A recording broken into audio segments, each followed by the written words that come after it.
Alléluia. Bonsoir frères et sœurs. Alléluia. Bonsoir tout le monde. Bonsoir, bonsoir. Donc soyez tous bienvenus ce soir. On accueille aussi tous ceux qui sont en ligne. Que le Seigneur vous bénisse également. Et nous croyons que nous sommes au bon endroit ce soir encore. On ne s'est pas trompé d'adresse. On est au bon rendez-vous. Amen. Et nous croyons que le Seigneur a de la bonne nourriture pour nous. La nourriture pour notre âme et notre esprit. Ça, c'est de la bonne nourriture. Quand ça vient du cœur de Dieu, ça vient nous nourrir, ça vient rencontrer nos besoins. Et nous sommes nourris, nous sommes équipés pour continuer la route. Amen, frères et sœurs. Nous ne pouvons pas dire que nous subissons une famine spirituelle, mais nous sommes vraiment bénis de la part du Seigneur avec tous les messages que nous entendons. Nous sommes vraiment dans l'abondance, si on peut dire cela comme cela. Et je pensais, ces derniers temps, je lisais, vous savez, dans les livres de Samuel, à l'époque de Saül, quand les Israélites allaient à la guerre contre les Philistins, à un moment donné, la parole de Dieu nous dit qu'ils étaient fatigués. Et il y a Jonathan qui était avec un groupe d'Israélites qui a trouvé du miel. Il a pris le bâton, il a pris ce miel, il a mis dans sa bouche. Et la parole de Dieu nous dit que ses yeux se sont éclaircis. Comme si, dans ces moments difficiles, ce miel lui a redonné de la vigueur qu'il fallait, lui a donné le discernement qu'il fallait. Et cela nous parle de la parole de Dieu, frères et sœurs. Le miel est souvent associé à la parole de Dieu. Et combien c'est doux, non ? Qu'on reçoit cette parole-là, quand ça sort du cœur de Dieu, ça nous fait du bien. Ça descend dans nos entrailles, ça nous renouvelle.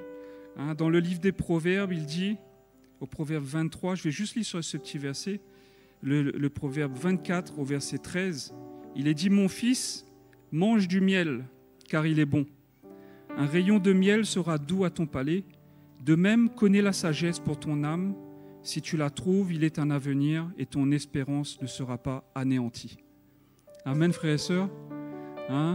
Ce miel-là, frères et sœurs, on comprend quand je dis le miel, ce miel qui va venir ce soir. C'est du miel bio, ce n'est pas une contrefaçon. C'est le vrai évangile que nous entendons. Et nous voulons vraiment l'apprécier ce soir. Nous voulons être reconnaissants. Parce que souvent, nous mangeons du miel, non ?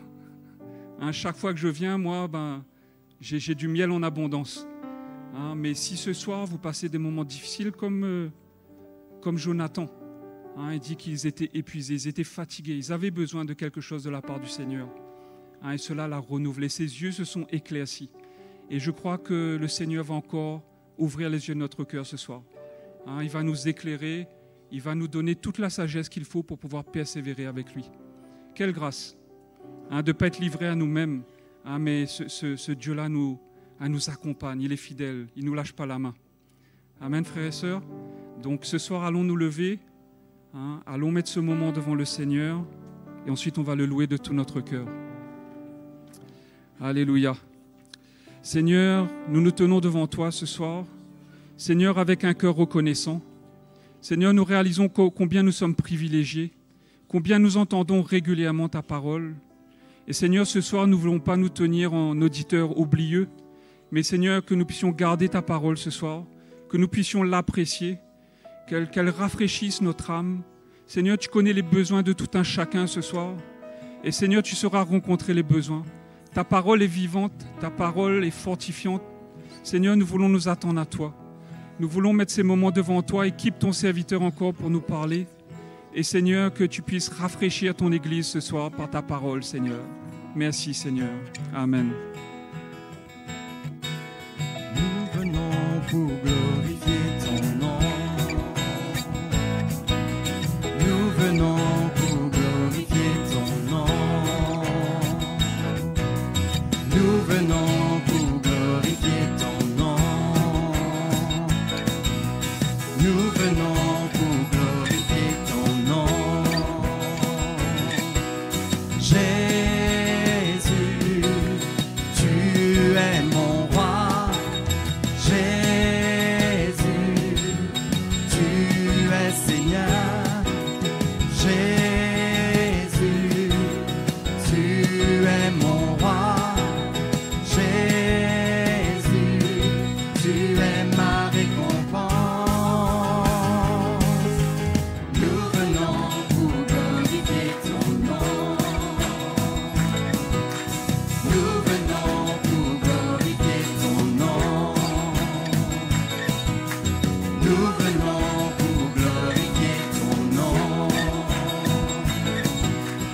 nous venons pour glorifier ton nom.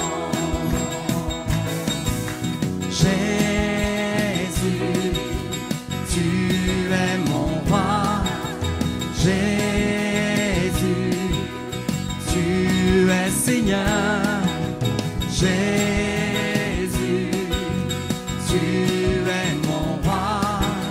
Jésus, tu es ma récompense. Jésus, Jésus, tu es mon roi.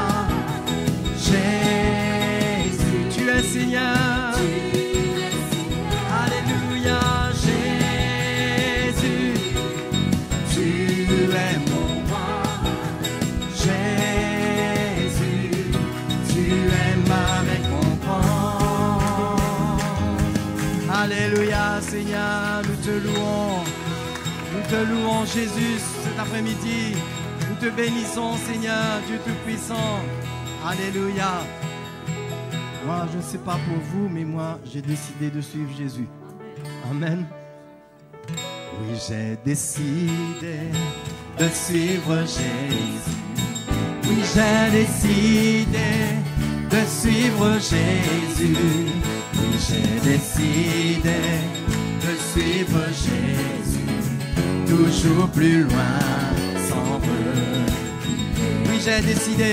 Oui, j'ai décidé de suivre Jésus. Oui, j'ai décidé de suivre Jésus. Oui, j'ai décidé de suivre Jésus. Toujours plus loin, sans reculer. La croix devant moi, la croix devant moi, le monde derrière moi. La croix devant moi, le monde derrière moi. La croix devant moi, le monde derrière moi. Toujours plus loin, sans reculer. Oui, j'ai décidé, de suivre Jésus. Oui, j'ai décidé de suivre Jésus. Oui, j'ai décidé de suivre Jésus. Toujours plus loin, sans reculer. Mes amis me laissent, mais moi je le suis. Mes amis me laissent, mais moi je le suis. Mes amis me laissent, mais moi je le suis. Toujours plus loin, sans reculer. Oui, j'ai décidé de suivre Jésus. Oui, j'ai décidé de suivre Jésus. Oui, j'ai décidé de suivre Jésus. Toujours plus loin, sans reculer. J'ai décidé de suivre Jésus. Oui, j'ai décidé de suivre Jésus. Oui, j'ai décidé de suivre Jésus. Oui, j'ai décidé de suivre Jésus. Toujours plus loin, toujours plus loin, toujours plus loin, sans reculer. Toujours plus loin, sans reculer. Alléluia, alléluia, Seigneur. Oh, nous te louons, Jésus. Seigneur, oui, ce soir, Seigneur, fais-nous voir, Seigneur, ta gloire. Nous voulons vraiment, Seigneur, te louer, t'adorer de tout notre cœur, Jésus. Alléluia. Que ton nom soit béni, Seigneur. Alléluia. Je reconnais que tu peux tout et que rien ne t'est impossible. Je reconnais que tu peux tout et que rien ne t'est impossible. Seigneur, fais-moi voir ta gloire. Seigneur, fais-moi voir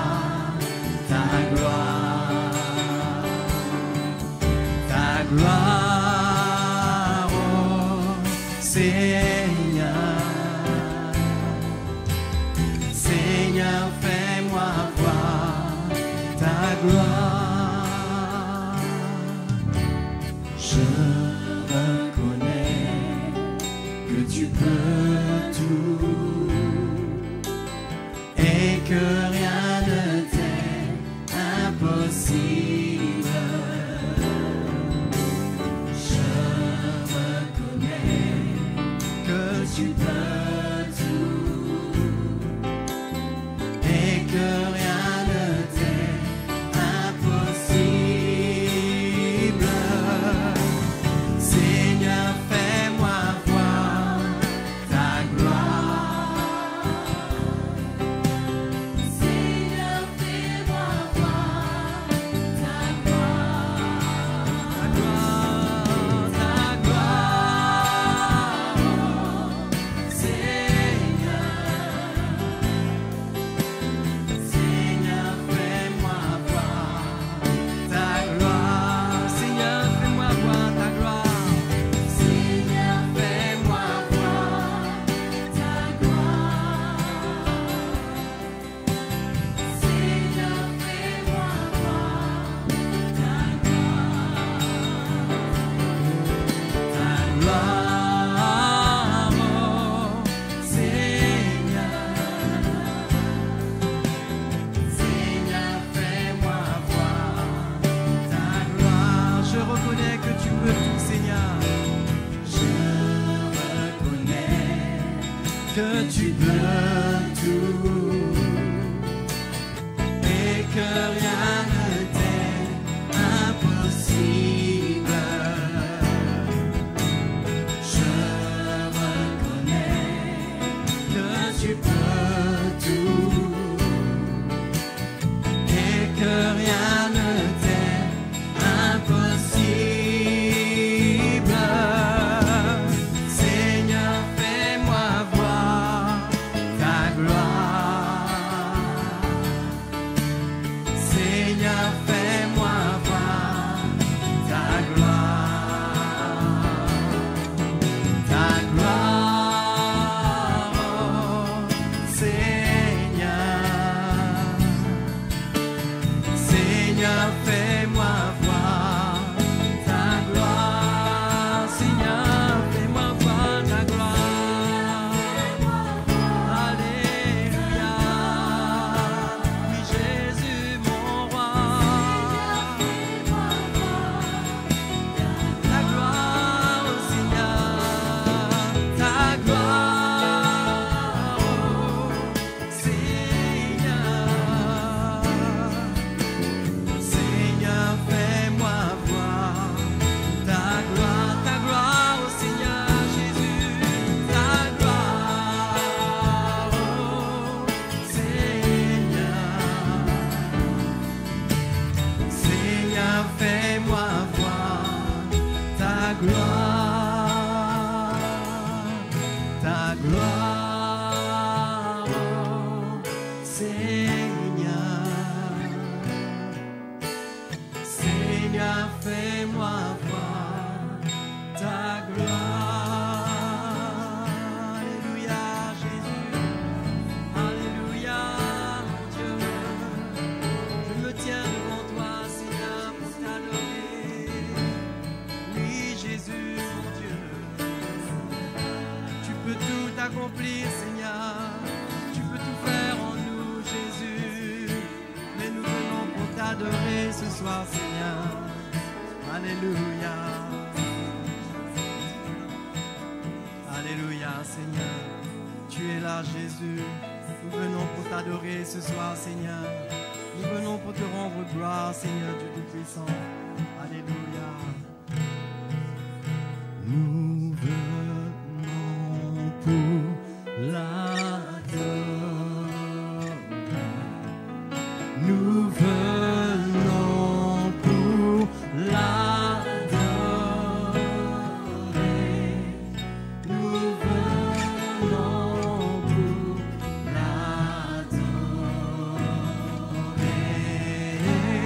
Christ le Seigneur.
Adorons Jésus de tout notre cœur. Nous venons pour l'adorer ce soir. Nous venons pour l'adorer. Nous venons pour l'adorer. Nous venons pour l'adorer. Christ le Seigneur. Nous venons pour l'adorer. Nous venons pour l'adorer. Adorons Jésus, levons nos voix vers lui ce soir. Nous venons pour l'adorer. Nous venons pour l'adorer. Christ le Seigneur. Nous venons pour l'adorer. Christ le Seigneur. Alléluia, Jésus. Nous venons pour t'adorer, Seigneur. Oh, gloire à Jésus. La gloire, Jésus. Alléluia, gloire à toi. Oh, nous t'adorons. Chantons tes louanges en ta présence. Tu es digne de nos louanges. Tu es digne, Seigneur. Alléluia, nous t'adorons. Nous t'adorons. Merci, Seigneur. Merci que tu fasses briller la lumière de ta parole dans nos cœurs. Que nous puissions la comprendre au fond de notre cœur, Seigneur. Là même où notre intelligence est limitée, mais tu nous donnes un esprit de révélation dans ta connaissance. Tu nous permets de sonder les mystères du royaume de Dieu par l'esprit que tu nous as donné et par la prédication de ta parole. Seigneur, merci de oindre nos yeux, oui, de nous donner ce collier pour que nous puissions voir, que nous puissions comprendre, afin que nous puissions guérir, nous puissions être restaurés, être rétablis, que nous puissions grandir. Nous te remercions ce soir dans le nom de Jésus. Merci Père, merci notre Dieu. Alléluia. Amen. Bonsoir les frères et sœurs. Vous allez bien? Hein? Si vous êtes nouveau dans ce lieu ce soir, je ne sais pas, mais vous êtes bienvenus. Je vous accueille de tout notre cœur. Donc ce soir, je voudrais vous encourager un peu avec la parole du Seigneur. Je ne sais pas si on va parler directement des vertus de Dieu, mais en tous les cas, j'aimerais revenir un peu sur la miséricorde du Seigneur.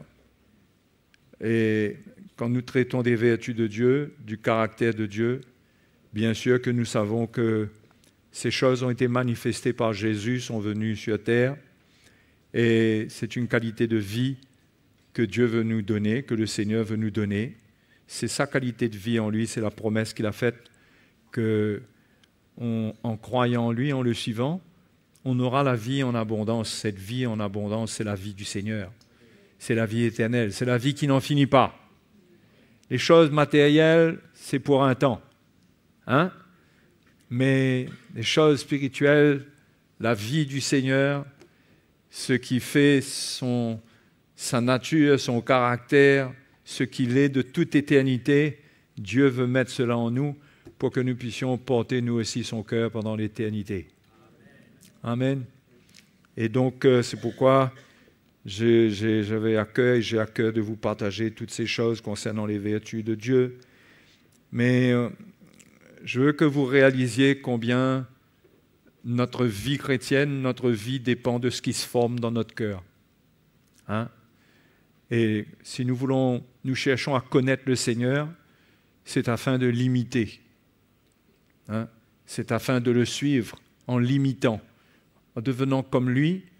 Et ce qu'il nous a donné, ce qu'il a mis en nous, c'est appelé à se manifester. Et c'est ça la richesse de la vie chrétienne. Paul le dit dans Colossiens, on va lire dans Colossiens chapitre 1 et au verset 27. Alléluia. Et l'apôtre Paul dit, il parle de son combat et de ses souffrances pour l'Église, et le but qu'il vise, il dit au verset 27, « Dieu a voulu leur faire connaître, c'est-à-dire aux saints, aux chrétiens, la glorieuse richesse de ce mystère parmi les païens, savoir Christ en vous, l'espérance de la gloire. » Hein? Et c'est lui que nous annonçons, exhortant tout homme et instruisant tout homme en toute sagesse, afin de présenter à Dieu tout homme devenu parfait en Christ. Donc nous sommes en Christ parce que Christ est en nous. C'est mathématiquement pas compatible. On n'a jamais vu quelque chose qui est dans quelque chose et que la chose dans laquelle on est se trouve aussi dans la chose. Enfin bref. Vous voyez, c'est compliqué. Donc, il ne faut même pas essayer de suivre ça avec notre intelligence, mais nous sommes en Jésus-Christ.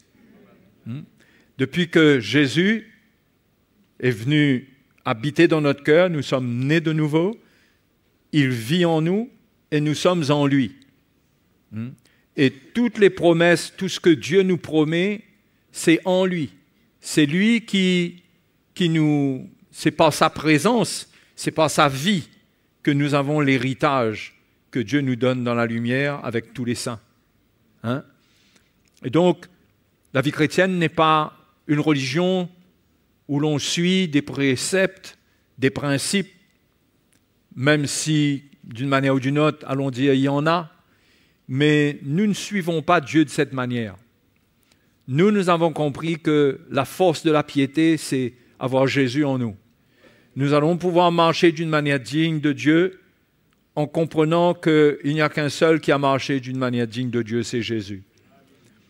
Et en le laissant vivre en nous, habiter en nous et vivre en nous, et prendre le dessus sur notre nature charnelle, nous allons expérimenter là de plus en plus, nous allons vers la plénitude de Dieu. Hein? Dieu a fait habiter toute plénitude en Christ, et quand nous sommes en Christ, nous avons accès à la plénitude de Dieu. Et ces choses se passent en nous. Donc quand nous sommes en Christ, nous sommes dans son royaume. Nous sommes dans le royaume de Dieu. Un jour, les pharisiens ont demandé au Seigneur, et quand est-ce que, je crois que c'est, on va lire cela, dans Luc, chapitre 17, et le verset 20. Les pharisiens demandèrent à Jésus quand viendrait le royaume de Dieu. Il leur répondit, le royaume de Dieu ne vient pas de manière à frapper les regards. Hein? On ne dira point, il est ici ou il est là, car voici, le royaume de Dieu est au milieu de vous. En réalité, ce n'est pas simplement au milieu de vous. Le mot grec veut dire en vous. D'ailleurs, les versions anglaises disent en vous, hein? Ce qui est plus précis. Et c'est différent au milieu de vous et en vous. En vous, ça se rapporte à Christ qui va venir habiter en nous. C'est lui le roi. Et quand il vit en nous, son royaume vient en nous. Et nous avons possibilité de vivre la vie de son royaume par le roi qu'il est et qui règne dans nos cœurs. S'il règne dans nos vies, nous avons le royaume de Dieu et tous les bénéfices du royaume de Dieu en nous. D'accord? Dans Romains chapitre 14,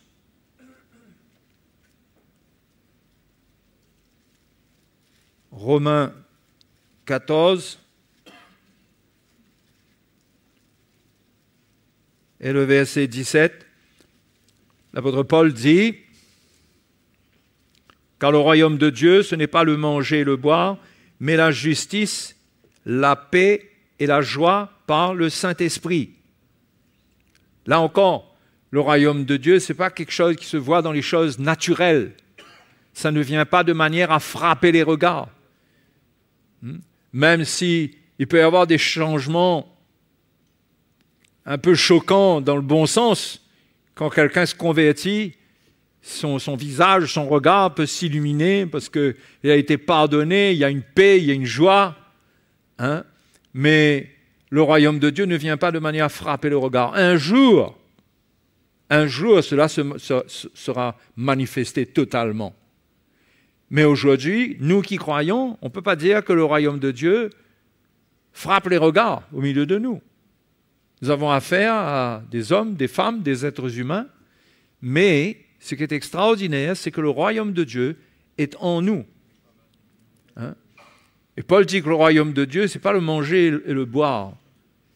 Ce n'est pas les choses naturelles qui donnent de la valeur au royaume de Dieu. Le royaume de Dieu est en nous. C'est la justice, la paix, la joie que nous donne le Saint-Esprit. C'est ça qui fait le royaume de Dieu, la puissance du royaume de Dieu. C'est quand nous vivons cette réalité en nous, de la paix de Dieu, de la justice de Dieu, de la joie du Seigneur, et que nous vivons cela par le Saint-Esprit. Donc, le Saint-Esprit nous a été donné pour nous faire vivre le royaume de Dieu, pour que Christ vive en nous, tout ce qu'il est, tout ce qu'il a accompli, que cela puisse se manifester dans nos vies. C'est pourquoi le chrétien doit faire attention à l'état de cœur qu'il transporte, à l'état de cœur. Comme Salomon a dit dans le livre des Proverbes que de prendre garde, de garder notre cœur plus que toute autre chose, car de lui viennent les sources de la vie.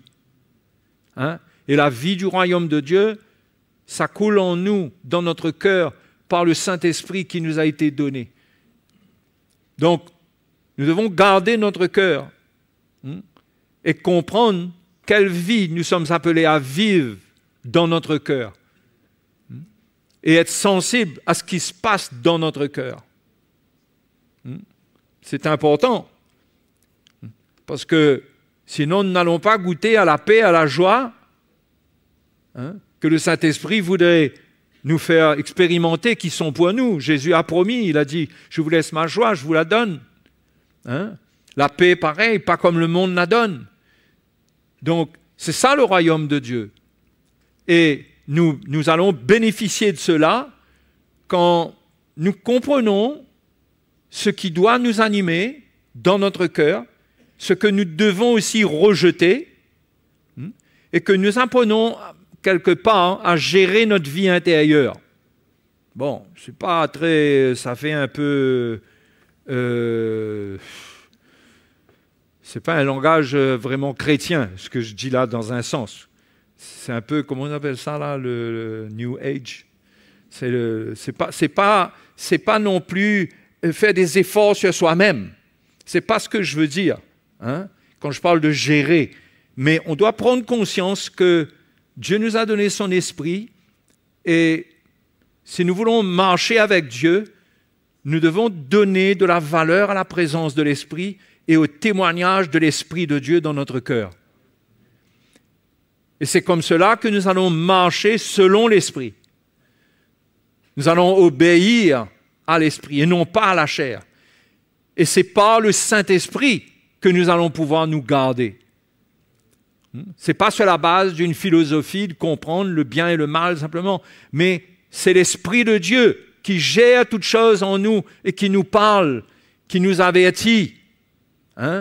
Des choses qui peut-être sont en train de prendre racine dans notre vie.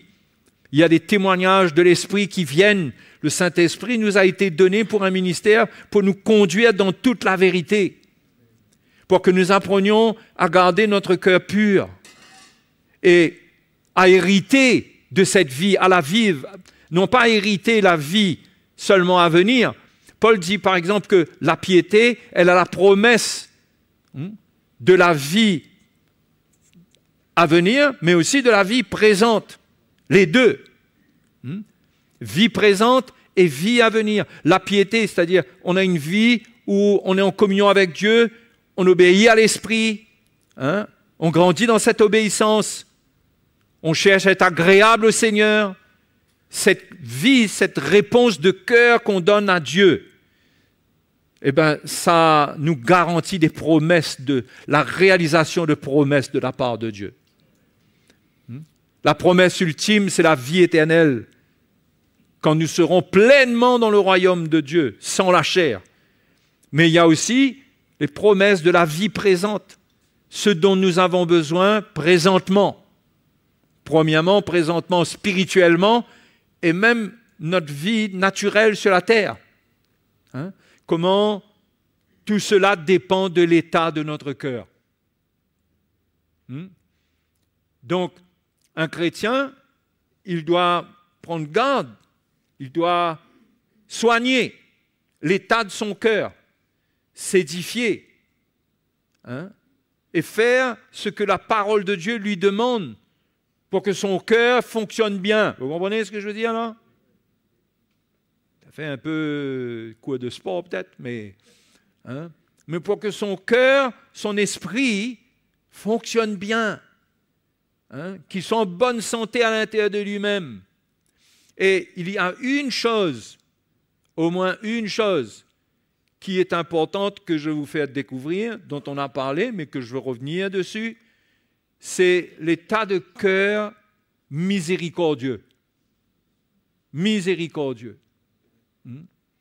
Et on va lire, premièrement, dans Matthieu chapitre 5, vous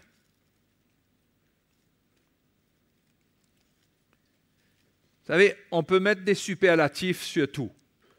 Le plus important, le plus ceci, le plus cela. Mais vraiment, je crois que c'est une des choses les plus importantes dans la vie d'un chrétien. La miséricorde. Et on va voir pourquoi. Premièrement, ici, Jésus est clair dans Matthieu chapitre 5, Sermon sur la montagne, au verset 7. Qu'est-ce qu'il dit? Heureux les miséricordieux, car ils obtiendront miséricorde. On peut se demander, est-ce que ça concerne les chrétiens ou ça concerne les païens, ça?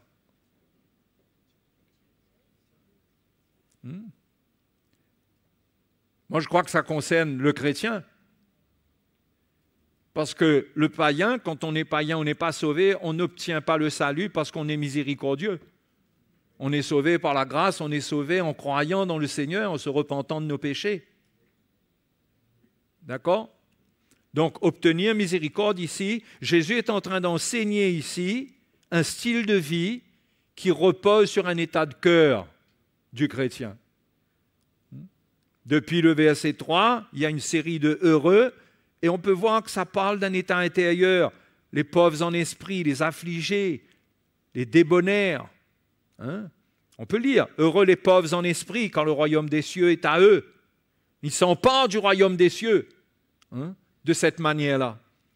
Heureux les affligés, car ils seront consolés. Heureux les débonnaires, les doux, c'est-à-dire les doux, les humbles, car ils hériteront la terre.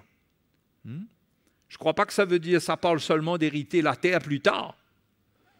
Mais ce que Dieu a pour nous sur cette terre, si nous avons de l'humilité, de la douceur dans notre cœur, nous allons hériter le plan de Dieu pour nous sur cette terre. Heureux ceux qui ont faim et soif de la justice, car ils seront rassasiés.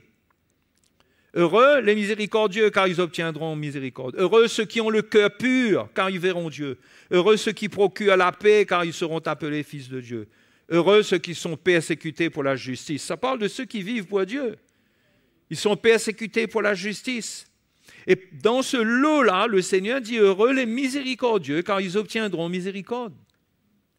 Dans notre marche chrétienne, dans notre communion avec Dieu, avec le Seigneur, nous devons comprendre la place prépondérante que doit prendre la miséricorde, l'esprit de miséricorde qui doit nous animer, parce qu'on aura besoin d'obtenir miséricorde. Pendant toute notre vie chrétienne, nous avons besoin d'obtenir miséricorde. La miséricorde, c'est quoi? C'est que nous avons besoin que Dieu nous fasse grâce pour nos faiblesses, par exemple. Parce que personne n'est parfait.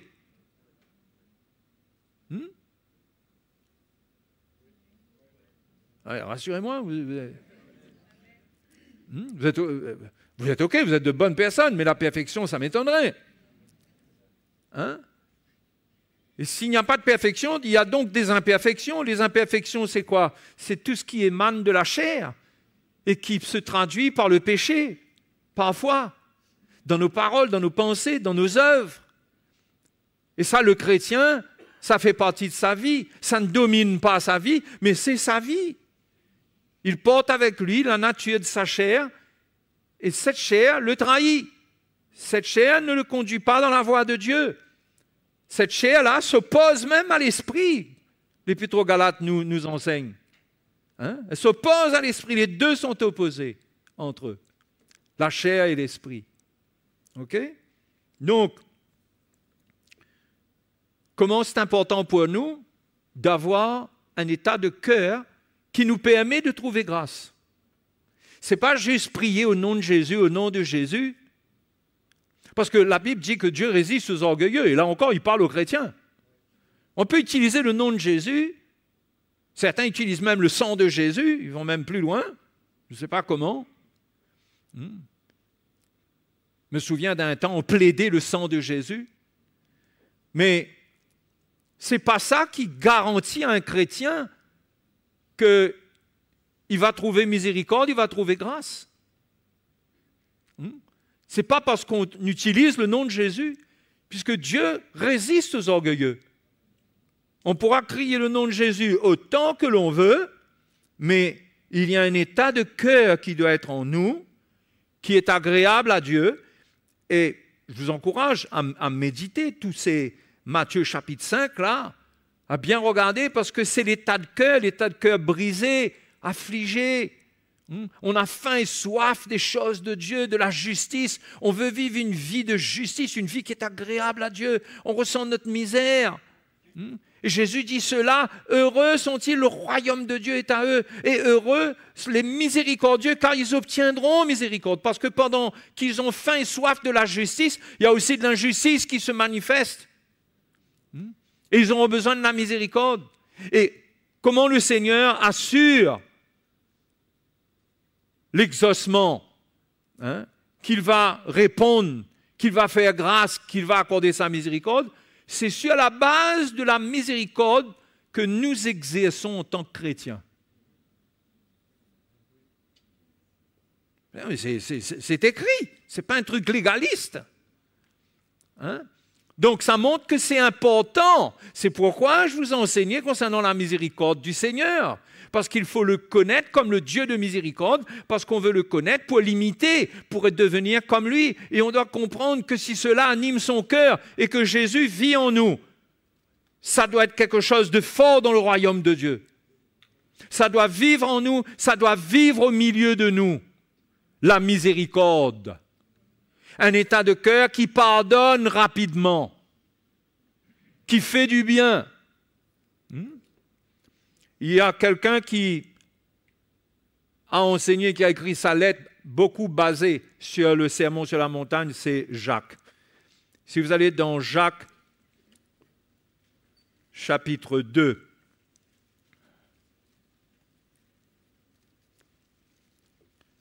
verset 12,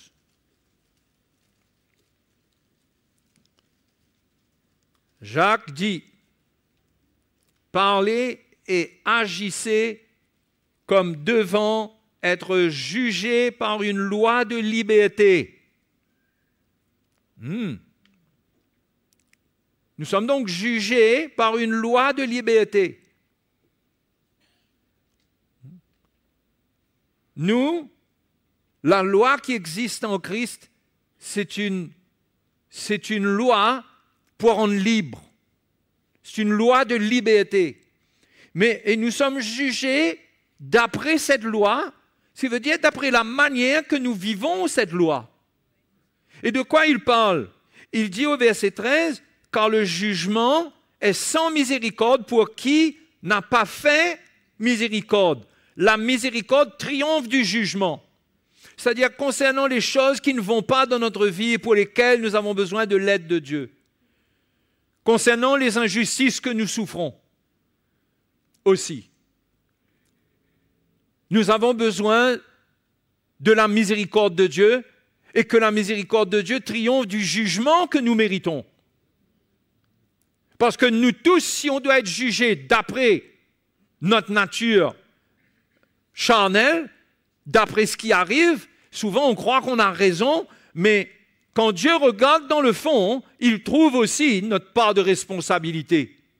Et nous sommes rapides pour vouloir avoir raison, mais nous ne réalisons pas que nous ne pouvons pas réclamer le jugement de quelqu'un parce que nous réclamerions par là même notre propre jugement, parce que nous ne sommes pas parfaits.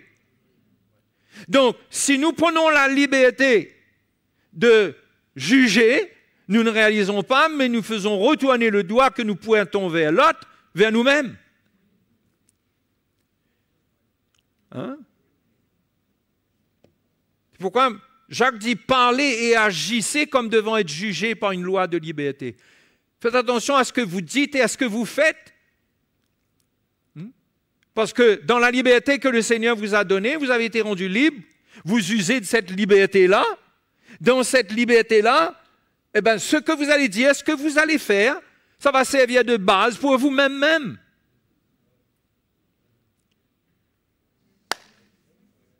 Je ne sais pas si on peut comprendre ce que je suis en train de dire là, mais je vous parle de quelque chose qui est écrit. Hein? De quelque chose qui est là, devant nos yeux. Car le jugement est sans miséricorde pour qui n'a pas fait miséricorde. Encore une fois, de qui est-ce que Jacques parle? Il parle des chrétiens. Il ne parle pas ici de perdre le salut, mais dans les situations où on a besoin de Dieu, on a besoin de sa justice, on a besoin qu'il intervienne pour nous faire justice. Il y a un domaine dans lequel nous devons être impeccables. C'est que nous pratiquons la miséricorde. La miséricorde, c'est que nous ne jugeons pas les autres. Hein? C'est que nous ne jugeons pas les autres. Nous n'établissons pas ce qu'ils méritent. Nous ne concluons pas trop rapidement sur eux et même pas du tout. Mais on laisse Dieu qui sait toutes choses juger et nous, on exerce la miséricorde. On n'est pas là pour faire ressentir à quelqu'un que parce qu'il a fait quelque chose, eh ben on lui rend l'appareil. La miséricorde, dans notre cœur, nous interdit de faire cela. Comprenez, nous interdit. Hein? Quand il y a de la miséricorde, on ne se permet pas de rendre. On ne se permet pas de juger. On ne se permet pas d'établir qu'il mérite. Il mérite le jugement, il mérite ceci ou il mérite cela. Non. On a une attitude qui fait grâce, qui fait miséricorde. Et quand on est comme ça envers les faiblesses des autres, eh bien, Dieu nous rend justice à partir de cette miséricorde que nous exerçons.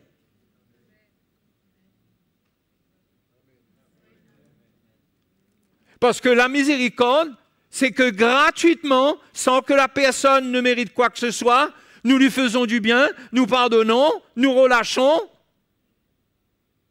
Hein? Et ça, c'est ce que, quand Jésus dit « Soyez parfaits », vous connaissez dans Matthieu, quand il dit « Soyez parfaits, comme votre Père Céleste est parfait ». Vous avez lu ça dans Matthieu? Dans Matthieu chapitre 5? Eh bien, Matthieu chapitre 6, on va regarder. J'espère que vous allez me suivre pour bien comprendre ma pensée.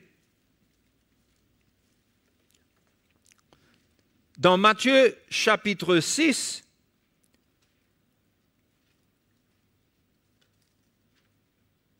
Jésus dit, au lieu de « soyez parfaits comme votre Père Céleste est parfait », au verset 36, il dit « Soyez donc miséricordieux comme votre Père est miséricordieux ». Quand nous sommes miséricordieux, c'est la perfection que Dieu demande de nous. d'être miséricordieux. C'est un état de cœur que nous pouvons avoir en nous. Ce n'est pas attaché à des faiblesses, c'est un état de cœur. Hein? Et nous faisons grâce. Nous accordons la miséricorde. Nous avons une attitude envers nos ennemis pour ne pas vouloir les détruire, pour ne pas vouloir les juger. Mais comme Jésus enseigne ici, au verset 27, plus haut, il dit « Je vous dis à vous qui m'écoutez, aimez vos ennemis, faites du bien à ceux qui vous haïssent, bénissez ceux qui vous maudissent, priez pour ceux qui vous maltraitent. Si quelqu'un te frappe sur une joue, présente lui aussi l'autre. Si quelqu'un prend ton manteau, ne l'empêche pas de prendre encore ta tunique. Donne à quiconque te demande et ne réclame pas ton bien à celui qui s'en empare. Ce que vous voulez que les hommes fassent pour vous, faites-le de même pour eux. Hein? C'est ça qui vous sera rendu. Ce que vous allez faire pour les autres. Et ici, c'est une manière, c'est un état de cœur qui est miséricordieux, où on réalise la misère de ceux qui nous font du mal. On prie pour eux, on les bénit. On ne va pas en guerre contre personne. Quand cet état de cœur-là est en nous, c'est l'état de cœur qui anime Dieu. Parce que la Bible nous dit plus devant, hein, verset 35, « Mais aimez vos ennemis, faites du bien et prêtez sans rien espérer. Et votre récompense sera grande et vous serez fils du Très-Haut, car il est bon pour les ingrats et pour les méchants. » Et c'est le cœur que Dieu veut qu'on ait. Et non seulement envers les méchants, mais encore plus dans la maison de Dieu. Et encore plus dans notre maison. C'est le cœur que Dieu veut nous voir manifester, parce qu'il est comme ça, et on va être comme lui. Il veut qu'on soit ici-bas, pendant qu'on est sur cette terre, il veut qu'on lui ressemble à ce niveau. On ne sera pas parfait dans la sainteté totale, mais ce cœur-là, si on l'a, on n'est pas parfait comme il est parfait, on est miséricordieux comme il est miséricordieux. Dans Matthieu chapitre 5, il dit « Soyez parfaits ». Les deux se rejoignent, vous voyez? C'est pourquoi on a une version d'un côté, on a une autre version de l'autre côté. Certainement, le Seigneur avait partagé ces choses à plusieurs occasions. Mais d'un côté, il parle de la perfection, de l'autre côté, il parle de la miséricorde. Et comment? C'est un état de cœur que Dieu veut nous donner. Le verset 33 dit, le verset 32 dit, « Si vous aimez ceux qui vous aiment, quel gré vous en saura-t-on? Les pécheurs aussi aiment ceux qui les aiment. Si vous faites du bien à ceux qui vous font du bien, quel gré vous en saura-t-on? Les pécheurs aussi agissent de même. Et si vous prêtez à ceux de qui vous espérez recevoir, quel gré vous en saura-t-on? Les pécheurs aussi prêtent aux pécheurs afin de recevoir l'appareil. » On ne peut pas imiter les pécheurs, le monde. Le monde vit déjà comme ça. On ne peut pas juste faire ce que le monde fait, mais Dieu nous demande d'être comme lui. Lui, il est bon pour les méchants et pour les ingrats. Et nous aussi, pareil, devons être bons pour le méchant et pour celui qui est ingrat. Et c'est important parce que c'est l'état de cœur qui doit nous animer et ça permet au cœur de Jésus de vivre en nous. Nous ne pouvons pas permettre à un autre cœur de vivre en nous. Nous ne pouvons pas permettre à un autre esprit de vivre en nous. Parce que ce n'est pas l'Esprit de Dieu, ce n'est pas le cœur de Dieu. Mais si on veut rester dans la lumière avec lui, on doit s'identifier à son cœur et manifester son cœur en tout temps, en toutes circonstances. Et c'est comme cela que nous allons avoir un cœur qui est bien, qui reste dans la paix et que l'Esprit de Dieu va nous rendre justice. Parce que le royaume de Dieu, c'est la justice, la paix et la joie rendue par le Saint-Esprit.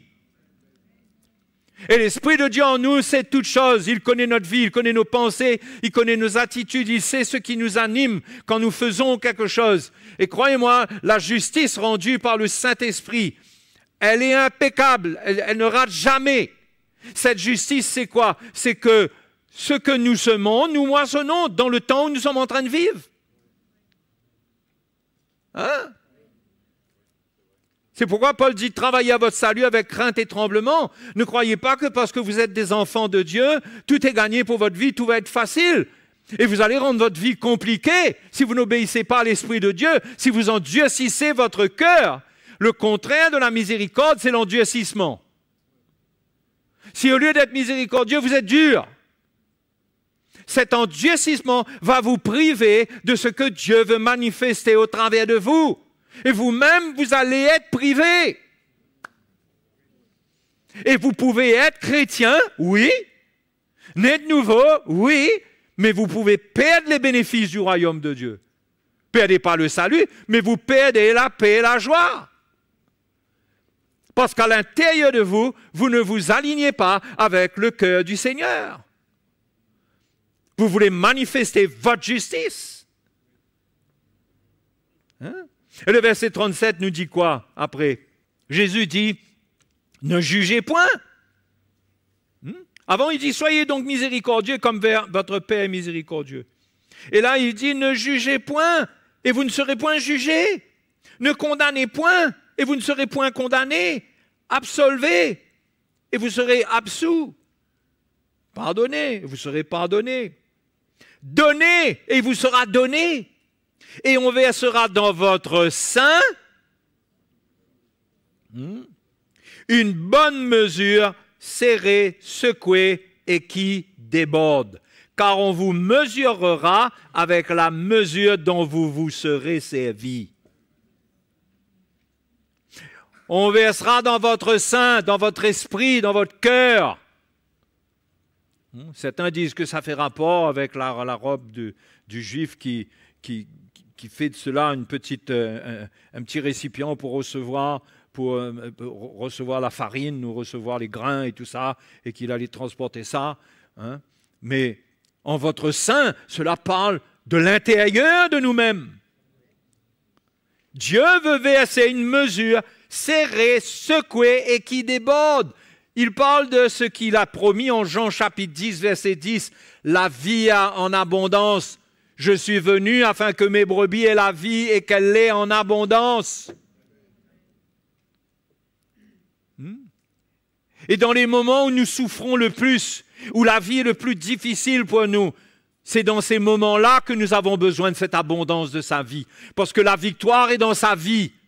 Pas dans notre capacité à surmonter, mais c'est sa vie en nous. Et cette vie-là, Jésus dit, donnez, il vous sera donné. Comment on donne? Donnez en pardonnant. Donnez en ne jugeant pas. Faites du bien. Que cela sorte de votre cœur. Et qu'est-ce qui va se passer? Eh bien, vous allez moissonner selon la mesure que vous aurez utilisée pour donner. Mais c'est des paroles sérieuses, les frères et sœurs. Hein? On croit que là, la vie chrétienne, c'est dire de petits bouts de prière. Là, on va demander au bon Dieu qu'il intervienne. Et puis, alléluia, et Dieu est bon, il va agir. Hein, mais Dieu résiste aux orgueilleux. Hein? Et le Dieu juste, en premier, il résiste à ses enfants. Il veut leur enseigner la justice, la marche droite. Jugez, ne jugez point, vous ne serez point jugés. Dans Matthieu, toujours au chapitre 5,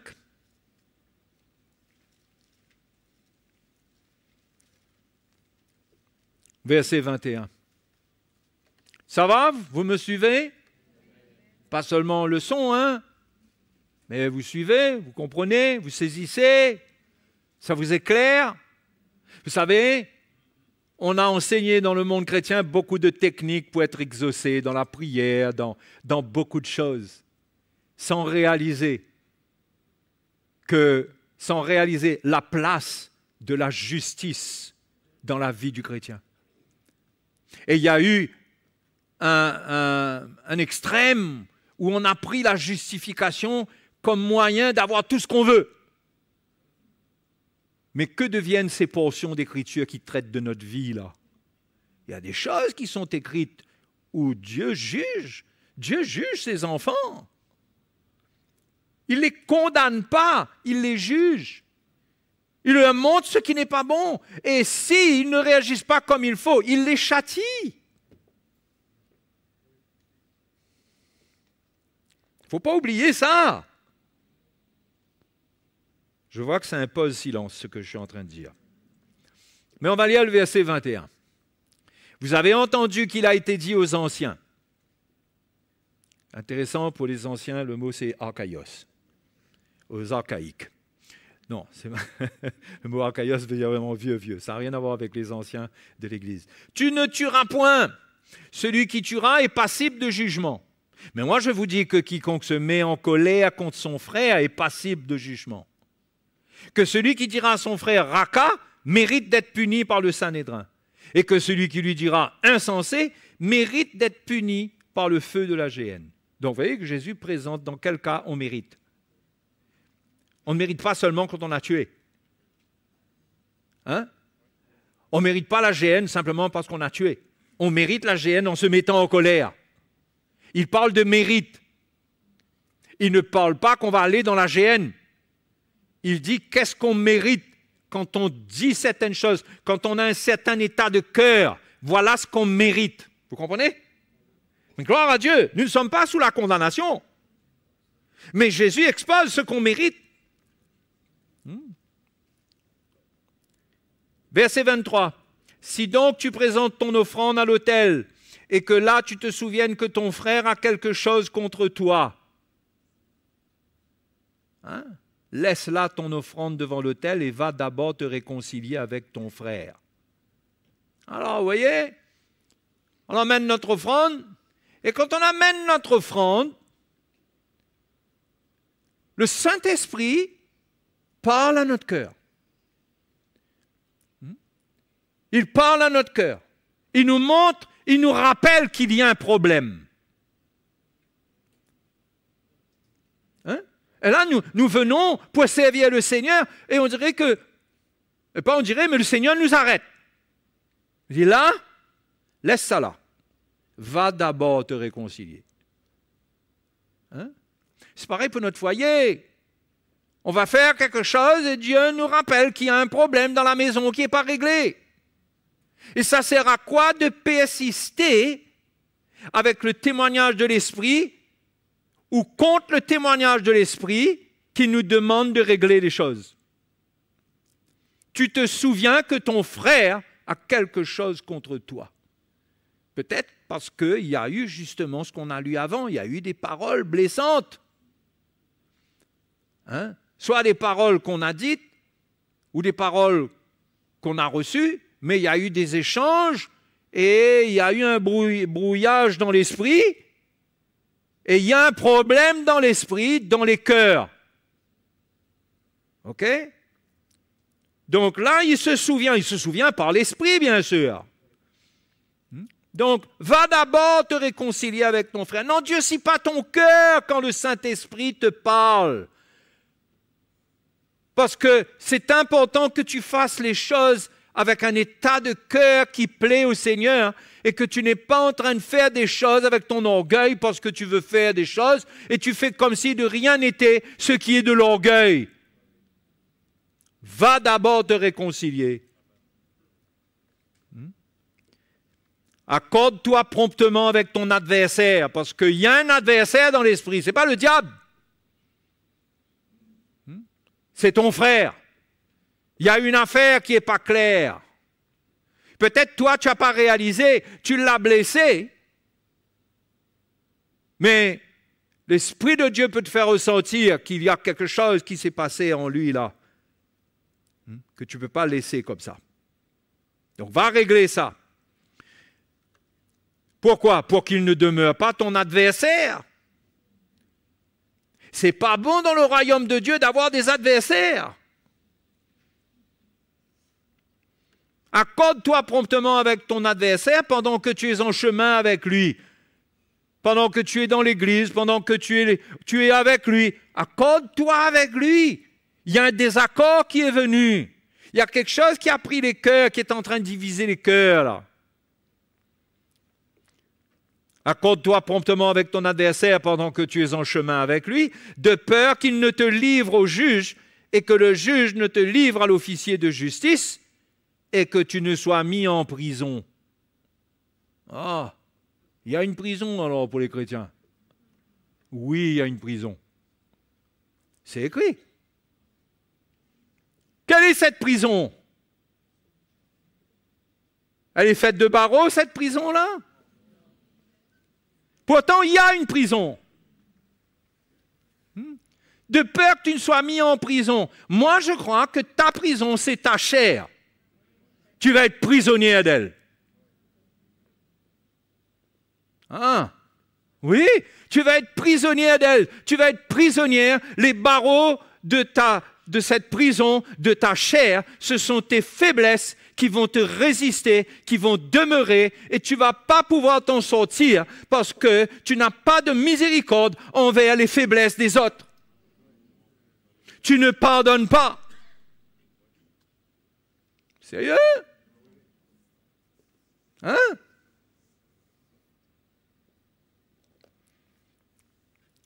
Et Jésus dit au verset 26, « Je te le dis en vérité, tu ne sortiras pas de là que tu n'aies payé le dernier quadrant. » Ce qui veut dire que c'est une peine qui n'est pas une peine éternelle, puisqu'il va sortir de là à un moment. Mais tu ne vas pas sortir tant que tu n'auras pas payé ce que tu dois payer.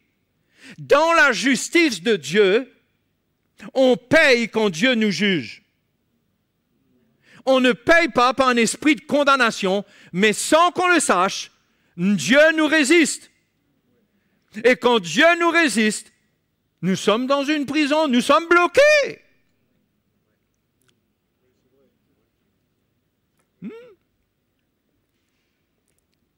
Et les barreaux de notre cœur, c'est notre chair, c'est notre cœur qui est dur. Nous-mêmes, notre cœur dur forme les murs qui nous emprisonnent. C'est pourquoi c'est quelque chose de sérieux que de pardonner. D'être miséricordieux, c'est pardonner. Pardonne. Et sois rapide pour pardonner. Ne laisse pas, n'attends pas de ressentir des barreaux de fer à l'intérieur de toi, où c'est dur, où tu ne sors plus, il n'y a plus de liberté, tu n'arrives plus à vivre la vie de l'esprit comme quelqu'un qui sort de sa maison, qui va à l'extérieur. Tu ne ressens plus cette vie qui va vers les autres et tu ne ressens plus cette vie qui te visite. Tu es bloqué dans une prison jusqu'à ce que tu auras payé. C'est l'évangile, les frères et sœurs. Ça nous avertit.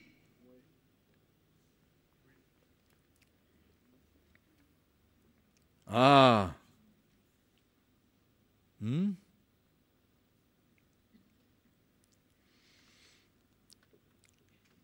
Il faut avoir de la miséricorde dans notre cœur. Hein? Être parfait comme le Père Céleste est parfait. Relâcher. Pardonner. Hein? Parce que si tu ne pardonnes pas, avec quelle mesure il te sera servi? Si tu juges. Quand quelqu'un ne pardonne pas, souvent, c'est parce qu'il a son jugement. Parfois, il y a des blessures profondes, il y a des luttes et tout. Mais ça n'empêche pas de pardonner. On peut être profondément blessé et on pardonne parce que le Seigneur nous demande. Mais parfois, on s'est déjà construit un état de cœur qui est un peu dur parce qu'on a l'habitude du jugement. On a l'habitude de pointer le doigt vers les gens, de commenter, de critiquer. Et on a un état de cœur où quand on aura besoin de la grâce, finalement, on n'a rien semé pour pouvoir moissonner cette grâce. Et on se retrouve bloqué. Parce que la justice de Dieu s'exerce envers nous, non pas pour nous condamner, mais Dieu veut nous apprendre une leçon. C'est que si on veut être libéré, on a intérêt à libérer les autres. Dans la parabole des talents, dans la parabole de celui, pas des talents, mais la parabole de celui dont le maître avait remis toute sa dette. Il avait une énorme dette. Vous vous souvenez de cette parabole-là? Et il lui a été remis 10 000 talents. On a demandé à ce qu'il paye, il ne pouvait pas payer. Et le maître a dit qu'on le mette en prison. Et il s'est mis à genoux, il a supplié. Il a dit, aie pitié de moi.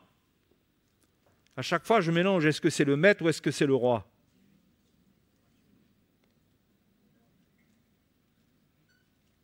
Il est possible que ce soit les deux, méfiez-vous. Hein.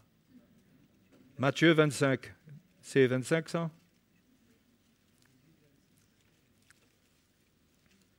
Hein? Non. C'est peut-être Luc quelque part. Mais enfin, bref. Ce n'est pas ce qu'il y a de plus important dans ce que je partage. Mais lui, quand on lui a remis sa dette, qu'est-ce qu'il a fait? En sortant, il croise quelqu'un qui lui doit. Et qui lui doit pas, non pas 10 000 talents, mais qui lui doit, je ne sais pas, peut-être 10 talents ou un truc comme ça. Il l'attrape à la gorge et il lui dit, paie-moi ce que tu me dois. Matthieu? Ah, Matthieu 18. Je veux juste vérifier ce point-là une fois pour toutes. C'est le maître. Semblable à un roi qui voulait faire. Oui, il y a le roi dedans. Après, il y a le maître. Bon, ok. Et donc, qu'est-ce qui s'est passé? Lui, il s'était fait remettre une énorme dette. Et quand maintenant il fallait faire face à la petite dette de l'autre, il n'a pas remis cette dette-là, alors qu'on lui avait remis une énorme dette. Et on a rapporté au maître ce qui s'était passé. Et il a été ordonné que cet homme à nouveau soit mis en prison. Et regardez, on va le lire là, c'est...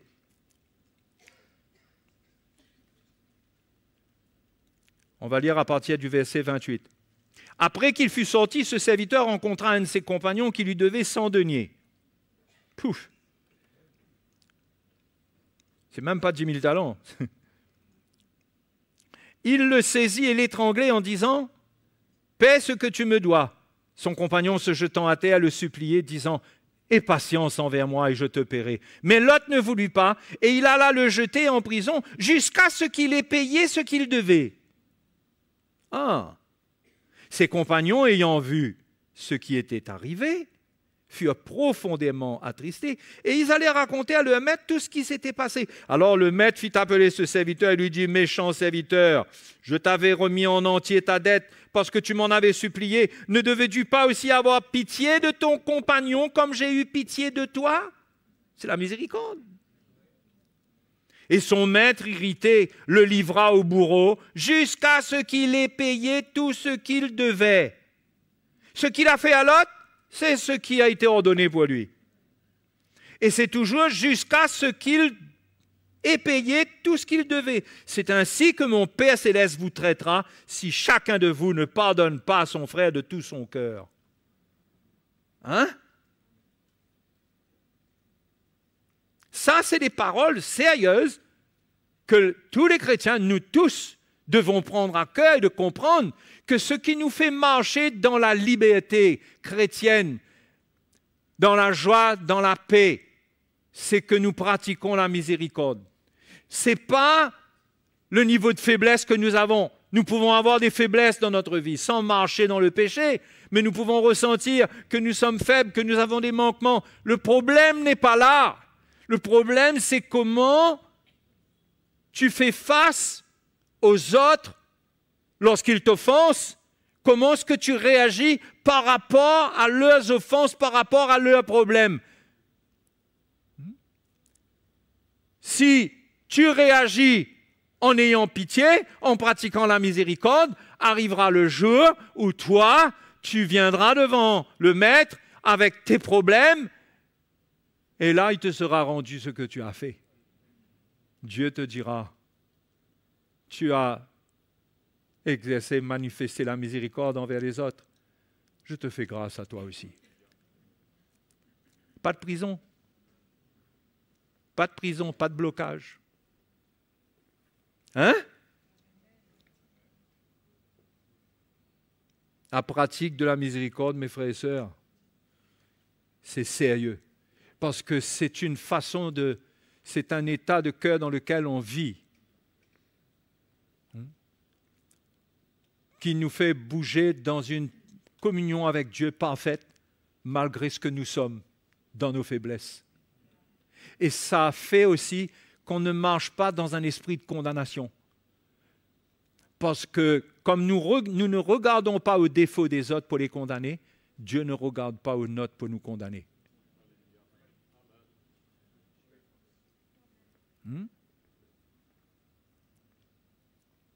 Vous avez compris que je ne parle pas ici de condamnation concernant le salut. Je parle de semer et moissonner dans la vie chrétienne. Et Paul a dit, on ne se moque pas de Dieu. Ce qu'un homme sème, il le moissonnera.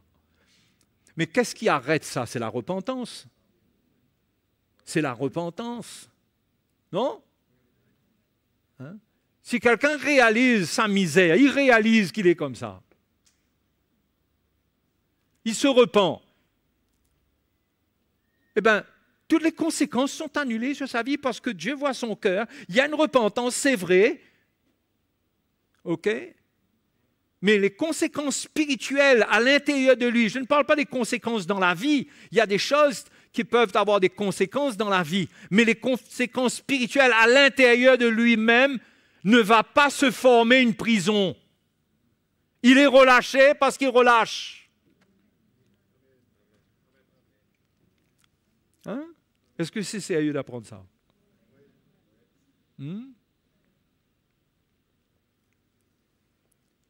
C'est pourquoi nous, les chrétiens, nous devons marcher dans l'humilité, être humbles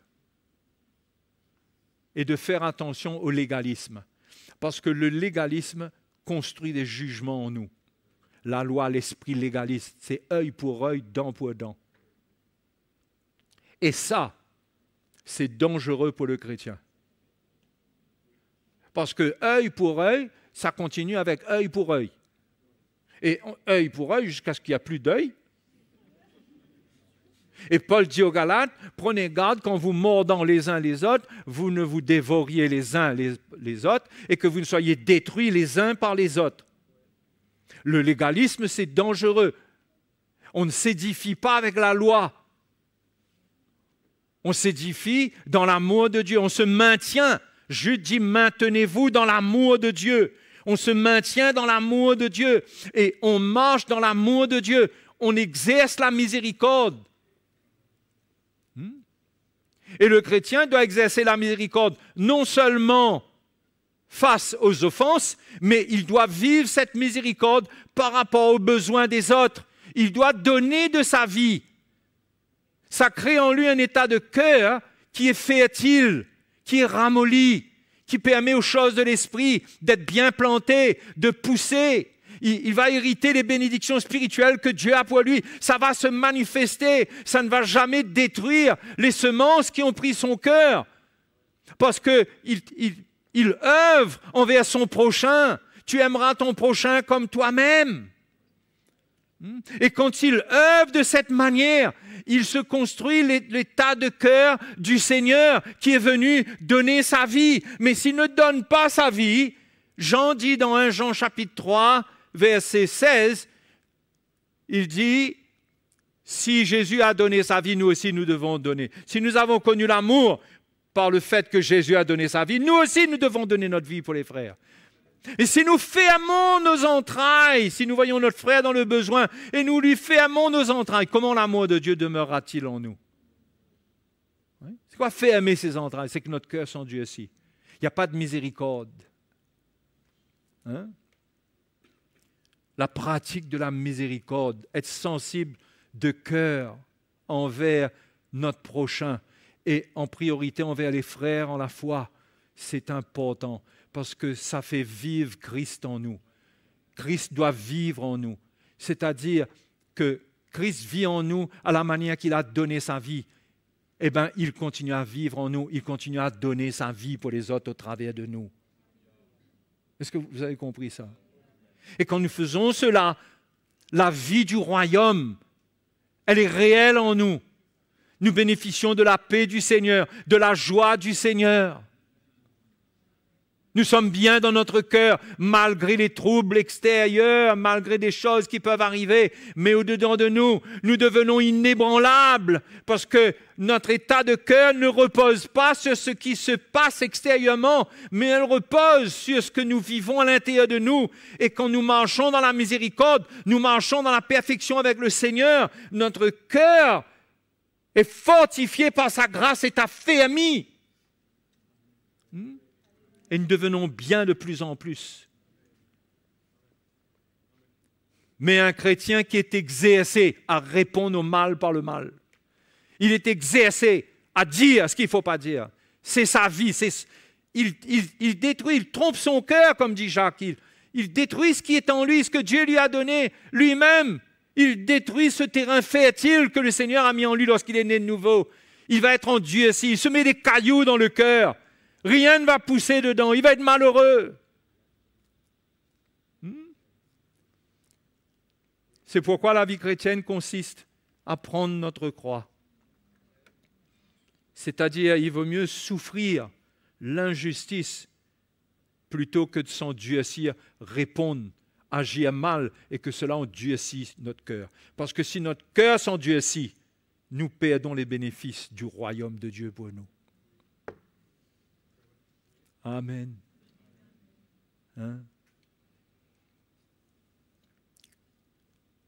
La pratique de la miséricorde est une des choses les plus importantes pour le chrétien. L'égoïsme, qui est l'état d'esprit actuel, détruit cela. Détruit cela. Paul dit que la fin des temps sera difficile parce que les hommes seront égoïstes. Nous, les chrétiens, nous ne sommes pas appelés à marcher dans l'égoïsme, mais dans la miséricorde, dans la compassion. Toujours prêt à faire du bien, en train même de se demander quoi faire, Seigneur. Parce qu'on veut que le cœur de Jésus vive au travers de nous. On veut que sa nature généreuse se manifeste au travers de nous. Amen. Donc, frères et sœurs, soyons miséricordieux envers les uns, envers les autres, envers notre prochain, pour que nous puissions avoir ce cœur-là, ce cœur tendre, ce cœur qui pleure peut-être souvent, mais qui ne rend pas coup pour coup, qui fait du bien. Parce que la priorité, c'est que mon cœur reste bien dans la communion avec le Seigneur. C'est ça la priorité. Si je comprends que c'est ça la priorité, je ne vais pas me laisser aller à dire ce qu'il ne faut pas, à juger, à mal parler. Et ça, c'est sans compter, je ne vais pas aller là-dessus en détail, que Jacques dit, les frères, ne vous plaignez pas les uns des autres, ne jugez pas, le juge est à la porte. À cause de l'avènement du Seigneur, il est important pour nous de marcher dans cette miséricorde. Amen. Alléluia. Que le Seigneur nous fasse grâce de comprendre ces choses pour ne pas gâter notre cœur envers personne, pour accepter la souffrance que nous devons supporter. Mais nous supportons cette souffrance parce que nous voulons garder notre cœur en communion avec le Seigneur. Alléluia. Ça vous parle? Croyez bien que je veux vous parler comme à des frères et sœurs qui souvent sont en danger sans même que vous le réalisiez, qui construisent leur prison sans même le comprendre et qui se disent un jour, où je suis, pourtant je n'étais pas comme ça, j'aimais le Seigneur, j'aimais servir le Seigneur et je suis bloqué, je suis dans le désert. Je te donne une nouvelle formule aujourd'hui. Tu n'es pas seulement dans le désert, mais peut-être que tu es dans une prison. Sors de ta prison. Retourne à la croix. Pardonne. Relâche. Fais du bien. Travaille à ton salut pour rester libre. Ne laisse rien devenir une prison pour toi. Amen. Allons nous mettre debout, allons prier. Alléluia. Merci Seigneur. Tu es bon Seigneur. Nous voulons te remercier car tu nous enseignes ta parole et ta parole est la vérité. Tu nous enseignes tes voies parce que tu ne nous as pas destinés à être bloqués en quelque façon que ce soit, mais tu nous as appelés à jouir de la vie chrétienne, de l'esprit de vie, de liberté qu'il y a en toi. Tu nous as appelés à bénéficier, à manifester cela dans l'amour, dans nos relations fraternelles, au milieu de nous. Et à cause de nos faiblesses et à cause des offenses, nous pouvons souvent nous bloquer nous-mêmes. Mais Seigneur, affermis-nous par la vérité, affermis nos cœurs, que nous puissions réaliser que nous ne pouvons pas nous laisser aller à construire un état de cœur qui s'oppose à l'esprit, à la vie de ton royaume. Nous ne voulons pas nous priver nous-mêmes des grâces qui nous sont accordées en toi. Nous voulons hériter non seulement la vie éternelle, mais nous voulons hériter des choses que tu as pour nous. Jour après jour, nous voulons goûter aux choses de l'esprit, aux choses qui sont là pour nous et que tu veux aussi au travers de nous accorder aux autres par des encouragements, par des bénédictions. Seigneur, pour ceux qui ne réalisent pas leur état, que ton esprit soit à l'œuvre dans leur cœur, qu'ils réalisent s'il y a un endurcissement qui a pris place, qu'il y ait une repentance, qu'ils ressentent leur misère, qu'ils lâchent leur vie, qu'ils te laissent faire justice, qu'ils te laissent agir, mais que soit avec la miséricorde que tu as manifestée à la croix. Seigneur, nous te louons ce soir. Nous te remercions, notre Dieu, notre Père. Merci, Seigneur. Merci, Seigneur. Seigneur, tu es bon, Seigneur. Tu es merveilleux, Seigneur. Qui ressent au-dedans de lui ce soir qu'il a besoin de se repentir, qu'il a besoin de venir devant le Seigneur parce que ton cœur est devenu dur. Approche-toi du Seigneur. Approche-toi du Seigneur. Relâche, relâche. Relâche le pardon. Relâche cette offense qui t'a été faite. Relâche. Relâche. Laisse Dieu prendre soin de toutes choses. Ne fais rien qui va te priver de la vie du Seigneur, qui va te priver de l'amour de Dieu. Mais donne ta vie. Accepte que la vie chrétienne, c'est comme ça. La vie chrétienne n'est pas un confort, mais c'est prendre des coups souvent et répondre par l'amour, par la prière, par la bénédiction. Que Dieu nous fasse grâce. Quand notre chair, elle œuvre contre tout cela et nous pouvons être privés de la bénédiction de Dieu pendant nos jours terrestres. Nous pouvons être privés de bénédictions précieuses. Alléluia. Merci Seigneur. Tu es bon Seigneur, tu es bon. Tu es bon Seigneur. Nous te louons, nous te louons. Alléluia. Oh, alléluia. Oh, nous t'adorons. Jésus, nous t'adorons. Alléluia, nous voulons la vie de ton royaume en nous. Ton royaume est en nous. Cette vie, cette joie, cette paix. Oui, nous voulons vivre cela. Oui, Seigneur, c'est pourquoi nous nous repentons. C'est pourquoi nous pardonnons. C'est pourquoi nous nous approchons de toi avec assurance. Alléluia, merci Seigneur. Oh, que ton nom soit glorifié. Que ton nom soit glorifié. Alléluia. Merci Seigneur.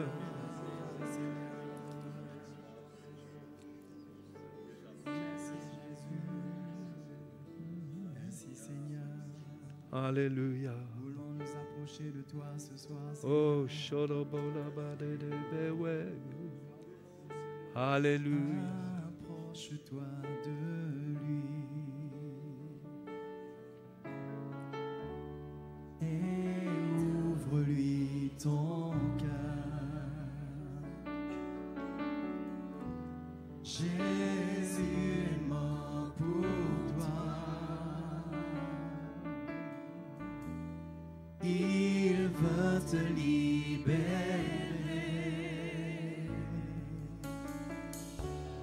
Approche-toi de lui. Ouvre-lui ton cœur ce soir. Et Ouvre-lui ton cœur. Jésus est mort pour toi. Il veut te libérer.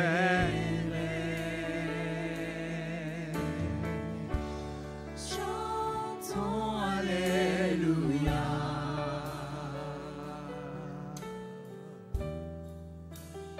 Donne-lui ton cœur. Chantons Alléluia. Donne-lui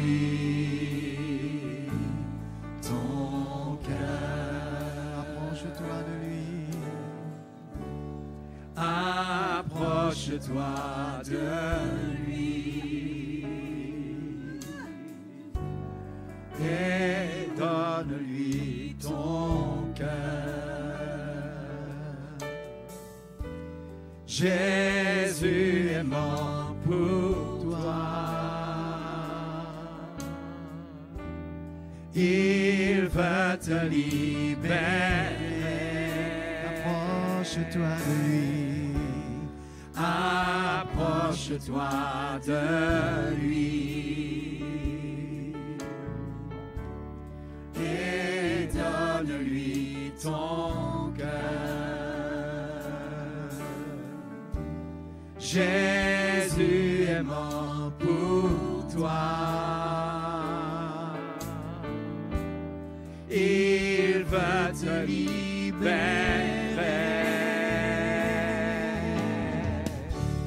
Chantons Alléluia.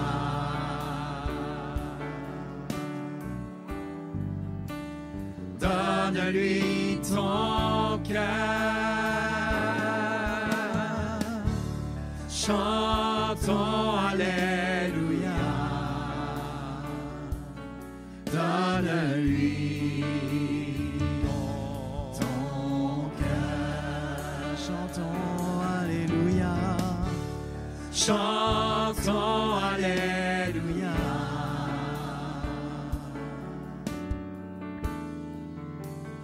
Donne-lui ton cœur. Chantons Alléluia. Donne-lui ton cœur. Alléluia, merci Seigneur pour ton amour. Merci Seigneur pour nos sœurs qui s'approchent de toi ce soir, qui ont vu dans le miroir de ta parole leur cœur, leur vie. Mais Seigneur, tu n'es pas là pour les condamner. Ta parole ne s'adresse pas à eux pour les condamner, mais pour les libérer. Quand tu dis qu'on connaîtra la vérité nous rendra libres. Seigneur, touche la vie de nos sœurs ce soir et frères qui s'approchent de toi. Merci de les rendre libres. Merci Seigneur de leur pardonner leurs fautes. Tout état de cœur qui ne mérite pas l'approbation, mais que tu acceptes par ta grâce, mais que tu veux changer. Seigneur, touche-les ce soir. Touche-les, que ta main s'étende sur chacune d'elles. Oui, Seigneur, merci de te révéler. Merci, Seigneur. Ouvre les portes de la prison. Comme David l'a dit, Seigneur, ouvre les portes de la prison, que je puisse te louer, te célébrer à nouveau. Seigneur, ouvre les portes de la prison. Oui, Seigneur, attendris leur cœur, purifie, que la vie de l'Esprit se manifeste en eux. Merci, Seigneur, d'être à l'œuvre dans leur vie, dans leur cœur. Merci, Seigneur, de te révéler. Alléluia, nous te louons ce soir. Nous te louons, nous te louons. Nous te remercions, Seigneur, pour ce moment de repentance où les cœurs se tournent vers toi. Et tu n'es pas insensible à cela. Tu regardes à leur cœur, à leur vie. Tu pardonnes, tu les relèves, tu les relâches. Ils peuvent repartir sans aucune dette, sans aucune prison. Ils peuvent repartir en étant complètement libres parce que tu es miséricordieux. Parce que tu es miséricordieux envers ceux qui se repentent. ta miséricorde s'étend sur ceux qui te craignent, ceux qui viennent devant toi, qui ne gardent pas un cœur dur, un cœur mauvais, mais qui reconnaissent leur état, que ta main se fasse ressentir dans leur vie, que la vie du royaume, que les goûts des choses de l'esprit reprennent place en elles, Seigneur. Merci de toucher leur vie ce soir. Merci de te révéler ce soir. Merci, Seigneur, nous te bénissons, nous te louons. Alléluia, étends ta main, Seigneur. Étends ta main, il y a de la repentance. Il y a de la repentance là, Seigneur.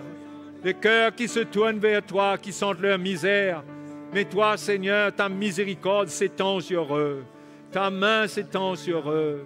Merci, merci au nom de Jésus. Merci, Seigneur. Sois béni, Seigneur, sois loué. Sois loué, encourage nos sœurs. Encourage-les ce soir. Qu'elles ressentent ton amour et ta grâce. Qu'elles ne ressentent aucune condamnation. Qu'elles ne ressentent aucun poids sur elles en sortant de là. Mais qu'elles se sentent libres. Libérées au nom de Jésus. Libérées au nom de Jésus. Libérées de la prison. Libérées de la prison de leur raisonnement. Où ils n'arrivaient pas à voir certaines choses, mais maintenant tu leur montres. Libérés de leur captivité, sortant de la captivité pour comprendre ta pensée, comprendre ton amour et mettre en pratique ta parole maintenant qu'elles sont libres. Au nom de Jésus, je prie et je te remercie. Merci pour ta grâce. Merci pour ta grâce. Merci pour ta grâce. Merci Seigneur. Merci Seigneur. Remerciez le Seigneur, remerciez-le. Remerciez-le s'il fait ce miracle en vous. Vous venez devant lui, remerciez-le. Remerciez-le. Il est fidèle. Il agit au moment où il faut. Au bon moment, il agit. Alléluia. Alléluia. Oh, merci Seigneur. Oh, gloire à Jésus. Gloire à Jésus. Alléluia. Ok, sœurs. Soyez bénis. Vous êtes approchés du Seigneur. C'est bon. C'est entre vous et le Seigneur. Changez de voix. Si vous avez besoin de changer de voix, changez. Si vous ne sentez pas la force, demandez au Seigneur, il va vous aider. Parce que le trône de la grâce est là pour trouver secours et miséricorde. L'Épître aux Hébreux nous dit cela. Pour trouver le secours et la miséricorde de Dieu dans les temps de besoin. Hein? Ne nous laissons pas aller avoir un cœur qui ne s'attendrit pas. Cherchons le Seigneur, humilions-nous. Humilions-nous. Demandons-lui sa grâce, son aide. Il a vaincu le péché, il a vaincu la nature de cette chair, de cette croix. Il ne lui a pas permis de s'exprimer. Il n'a pas permis à la chair de refermer ses barreaux sur lui. Il a crucifié cette chair. Il a la victoire pour chacun de nous, pour chacune de nos vies. Amen.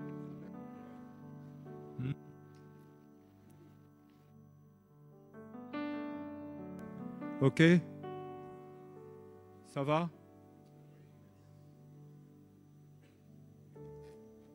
Marchez avec le Seigneur dans ce sérieux-là concernant ces choses. Ne ratez pas l'occasion de faire du bien. Exercez votre cœur à la piété. Ne soyez pas quelqu'un qui consomme toutes choses sur vous-même. Consommez toutes choses. Tout est pour vous. Vous devenez égoïste, insensible. Vous n'avez plus de part au cœur de Jésus. Vous êtes en train de vous déshériter. Hein? Non pas de la vie éternelle à venir, mais vous vous privez, vous vous coupez, vous vous enfermez. Vivez la vie chrétienne de manière à hériter les choses qui sont là pour vous, mes frères et sœurs. Chaque chrétien doit savoir qu'il est en train de donner sa vie quelque part. Hein? Qu'il est en train de donner sa vie. On ne peut pas être bien en étant religieux. Le religieux, c'est quelqu'un qui prie Dieu pour lui, qui pense surtout à lui, qui n'est pas prêt à donner sa vie. Mais nous, les chrétiens, les disciples du Seigneur, soyons prêts à secourir, à faire du bien, à donner, à être généreux. Alléluia. Hein? Et on verra à quel point notre Dieu est fidèle, il fera des miracles. Amen. Christ seul me suffit. Christ seul me suffit. Tout ce dont j'ai besoin est en lui. Tout ce dont j'ai besoin. Christ